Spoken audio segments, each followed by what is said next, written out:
Ladies, இந்த video உங்களுக்கு தான். இவங்க ஸ்டொமக்கை நல்லா அப்சர்வ் பண்ணுங்க. இவங்க இப்போ எங்களோட பீரியட்ஸ்ல இருக்காங்க. இவங்க பாடி வெயிட் இப்போ 64 kgs. இப்போ உங்க ஃபாலிகுலர் ஃபேஸ்ல இருக்காங்க அண்ட் அவங்க பாடி 2 kgs ட்ராப் பண்ணி 62 kgs வந்திருக்காங்க. தென் ஷீ இஸ் ஓவலேட்டிங் அண்ட் அவங்க பாடி இப்போ ஸ்டில் 62ல தான் இருக்கு. இப்போ ஃபைனலா லூத்தியல் ஃபேஸ் அண்ட் இவங்க பாடி வெயிட் நேரா 67 kgs போயிருக்கு. ஸோ இப்போ நீங்கள் பார்த்துருப்பீங்க ஒரு ஃபீமேலோட பாடி எப்படி சேஞ்ச் ஆகுது throughout the month. Hormonal சேஞ்சஸ்னால வாட்டர் ரிட்டென்ஷன், பஃபினஸ், ப்ளோட்டிங் இது எல்லாமே நார்மல் தான். இதனால நம்ம பண்ற ப்ராக்ரஸ் எல்லாமே போயிடுச்சா இல்ல ஃபேட் கெயின் ஆயிடுச்சா அப்படின்னு கேட்டா கிடையாது.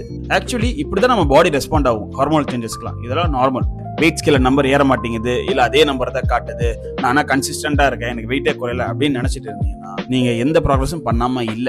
எல்லாமே டைம் எடுக்கும் அண்ட் ஸ்டே கன்சிஸ்டன்ட். கொஞ்சம் பொறுமையா இருங்க, ப்ராசஸ்க்கு டைம் கொடுத்து நம்புங்க. ஓவர் த டைம் நீங்க நினைக்கிற ரிசல்ட்டை ஈஸியா அச்சீவ் பண்ணலாம். ஸோ இந்த வீடியோவை உங்க ஃபீமேல் ஃப்ரெண்ட்ஸ், மதர்ஸ், லேடிஸ் யாரா இருந்தாலும் ஷேர் பண்ணுங்க. அண்ட் இந்த மாதிரி வீடியோஸ் ரெகுலரா தெரிஞ்சுக்கணும்னா என் பேஜை ஃபாலோ பண்ணிட்டு